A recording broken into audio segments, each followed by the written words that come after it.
ದಾವಣಗೆರೆಯಲ್ಲಿ ಸ್ವಾಮಿಗಳಿಂದ ಭಾರತಕ್ಕೆ ಲೋಕಾರ್ಪಣೆ ಮಾಡಲಾಯಿತು. ಈಗ ಏನಾಯ್ತು? ಸ್ಮಾರ್ಟ್ ಸಿಟಿ ಅವ್ಯವಹಾರದ ಬಗ್ಗೆ ಈಗಿನ ಶಾಸಕರು ಮೌನ ವಹಿಸಿರೋದು ಯಾಕೆ ಅಂತ ಕೆಪಿಸಿಸಿ ವಕ್ತಾರ ಆಯನೂರು ಮಂಜುನಾಥ್ ಕುಟುಕಿದ್ದಾರೆ.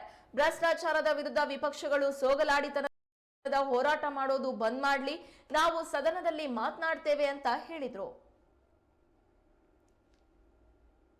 ನಿಮ್ದೇನಾಯ್ತು? ಭಾರತಕ್ಕೆ ಒಂದೇ ಒಂದು ಗ್ಯಾರಂಟಿ ಈಡೇರಿಸಕ್ಕಾಗಲಿಲ್ಲ. ಒಂದು ತಿಂಗಳಲ್ಲಿ ಮಾಯ ಆಗೋಗ್ಬಿಟ್ರಿ. ಭಾರತಕ್ಕೆ ಎಲ್ಲಿದೆ ಅದು? ನಮ್ಮ ಜಿಲ್ಲೆಯ MP ಅವರು ಆ ಸ್ವಾಮೀಜಿಗಳನ್ನು ಭಾಳ ದೊಡ್ಡ ಸ್ವಾಮೀಜಿಗಳ ಕೈಲಿ ಉದ್ಘಾಟನೆ ಮಾಡಿಸ್ಬಿಟ್ರು. ಆ ಸ್ವಾಮಿಗಳಿಗೂ ಅವಮಾನ. ಈಗ ಅಕ್ಕಿನೇ ಬರಲ್ಲ, ಅಕ್ಕಿ ಥರ ಹೋಗ್ಬಿಡ್ತಾರೆ.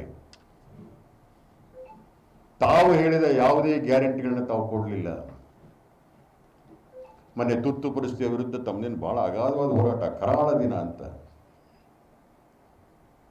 ಸನ್ಮಾನ್ಯ ಯಡಿಯೂರಪ್ಪನವರು ಸರ್ಕಾರ ಬಂದಂಗೆ ಮ್ಯಾನಿಫೆಸ್ಟೋದಲ್ಲಿ ಹೇಳಿದ್ದೀನಿ. ನೀವು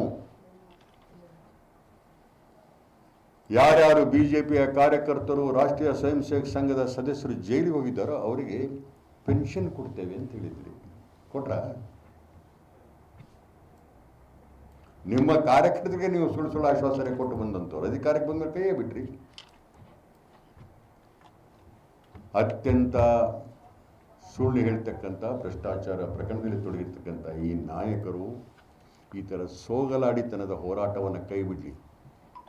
ಇವೆಲ್ಲ ಹೋರಾಟವನ್ನು ನಾವು ಕೈ ತೆಗೆದುಕೊಳ್ತೇವೆ. ಸರ್ಕಾರ ಸದನ ಬರ್ತದೆ, ಇವೇನೇನು ಹೇಳ್ತೇವೆ ನೀವೆಲ್ಲ ಪ್ರಸ್ತಾವದ ಬಗ್ಗೆ ಸರ್ಕಾರಕ್ಕೆ ಮನವರಿಕೆಯನ್ನು ಮಾಡಿಕೊಡ್ತೇವೆ. ಸರ್ಕಾರಕ್ಕೆ ದಾಖಲೆಯನ್ನು ಒದಗಿಸ್ತೇವೆ. ತನಿಖೆನ ಮಾಡಿ ನಮ್ಮ ಸರ್ಕಾರಕ್ಕೆ ಒತ್ತಾಯವನ್ನು ಮಾಡ್ತೇವೆ. ಮಳೆ ಬರ್ತಾ ಇದೆ, ಅದಕ್ಕೆ ಇನ್ನೊಂದ್ಸರಿ ಮಾತಾಡೋಣ. ಅದ್ಯಾವುದು ಅಂದರೆ ಸ್ಮಾರ್ಟ್ ಸಿಟಿ. ಯಾರು ಸಚಿವರು? ಈಗಿರೋ ಶಾಸಕರುಗಳೇ ಅಲ್ವಾ ಅದನ್ನೆಲ್ಲ ನೋಡ್ತಾ ಇದ್ದಿದ್ದು. ಸ್ಮಾರ್ಟ್ ಸಿಟಿಯ ಕತೆ, ಅಂಡರ್ಗ್ರೌಂಡ್ ವೈರ್ ಎಲ್ಲೋ ಕರೆಂಟ್ ಹೊಡೆಯುತ್ತಂತೆ, ಜೂಮ್ ಅನ್ನುತ್ತೆ. ಇನ್ನೆಲ್ಲೋ ಬ್ಲ್ಯಾಕ್ ಆಗಿದೆ ಅಂತೆ, ಇನ್ನೆಲ್ಲೋ ತಗ್ಗಲ್ಲಿ ನೀರು ಹರಿಯುತ್ತಂತೆ. ಇನ್ನೊಂದು ಮಳೆ ಜೋರಾಗಿ ಹೋದರೆ ಎಲ್ಲೆಲ್ಲಿ ವಿಫಲತೆ ಕಾಣುತ್ತೋ ಅದೆಲ್ಲದೂ ಭ್ರಷ್ಟಾಚಾರದ ಗುಂಡಿಗಳೇ ಹೊರತು BJPಯ ನೇತೃತ್ವ ಕಾರ್ಪೊರೇಷನ್, ಸಚಿವರು ಮತ್ತು ಶಾಸಕರುಗಳದ್ದು. ಸ್ಮಾರ್ಟ್ ಸಿಟಿ ಹಗರಣವೇ ಬೇರೆ. ಅದು ಮತ್ತೆ ಮಾಡಿ ಇಂಥ ಎಲ್ಲದರ ವಿರುದ್ಧ ಹೋರಾಟವನ್ನು ತಾವು ಮಾಡಬೇಕು. ಅದಿಲ್ಲದಿದ್ರೆ ಸೋಗಲಾಡಿತನವನ್ನು ಕೈ ಬಿಟ್ಟು ಜನರ ಕ್ಷಮೆಯನ್ನು ಕೇಳಬೇಕು.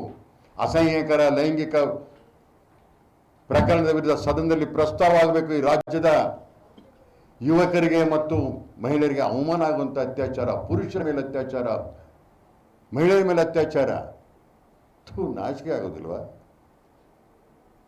ನಾಚಿಕೆ ಆಗೋದಿಲ್ಲ? ಮಕ್ಕಳ ಮೇಲೆ ನೀವೊಂದು ಹೋರಾಟ ಮಾಡುವಂಥ ನೈತಿಕತೆ ಇದೆಯಾ ನಿಮಗೆ? ನೈತಿಕತೆ ಇದೆಯಾ? ಎಲ್ಲ ಫೋರ್ಜರಿ ಗಿರಾಕಿಗಳದ್ದೇ ನಾಯಕತ್ವ, ಭ್ರಷ್ಟಾಚಾರಗಳದ್ದೇ ನಾಯಕತ್ವ. ಇದನ್ನು ಖಂಡಿಸಿ ಇವತ್ತು ನಾವು ಪಕ್ಷದ ವತಿಯಿಂದ ಅವರಿಗೆ ಎಚ್ಚರಿಕೆಯನ್ನು ಕೊಡ್ತಾ ಇದ್ದೇವೆ, ಸಲಹೆಯನ್ನು ಕೊಡ್ತಾ ಇದ್ದೇವೆ. ಇಷ್ಟು ಹೋರಾಟ ತಗೊಳ್ಳಿ. ನೀವು ನಿಮ್ಮ ವಿರುದ್ಧ ಹೋರಾಟವನ್ನು ಕೂಡ ಸಕಾಲದಲ್ಲಿ ಪಕ್ಷ ತೀರ್ಮಾನವನ್ನು ಮಾಡುತ್ತೆ. ಬೇರೆ ಬೇರೆ ಅಭಿವೃದ್ಧಿ ಕೆಲಸಗಳ ಬಗ್ಗೆ ತಗೊಳ್ಳೋಣಂತೆ, ಎಲ್ಲೆಲ್ಲಿ ಏನೇನಾಗಿದೆ ಅಂತ. ಒಂದೇ ದಿವಸನೇ ಭಾಳ ಆಗಬಾರ್ದು. ಅದಕ್ಕೆ ಹೋರಾಟಗಾರರಿಗೆ ದಿಕ್ಕು ತಪ್ಪಬಾರ್ದು ಅವರು ಅಂಥೇಳಿ ಅವರದ್ದೇ ಕೆಲವು ಪ್ರಕರಣಗಳ ಟಿಪ್ಸನ್ನು ಇವತ್ತು ಅವರಿಗೆ ಕೊಟ್ಟಿದ್ದೇವೆ ಅನ್ನೋಂಥ ಮಾತನ್ನು ಹೇಳ್ತಾ ನನ್ನ ಮಾತನ್ನು ಮುಕ್ತಾಯ ಮಾಡ್ತೇನೆ. ತಾವಿದ್ದಾರೆ ಕೇಳಿದರೆ ಕೇಳ್ಬೋದು. ನಮ್ಮ ಅಧ್ಯಕ್ಷರು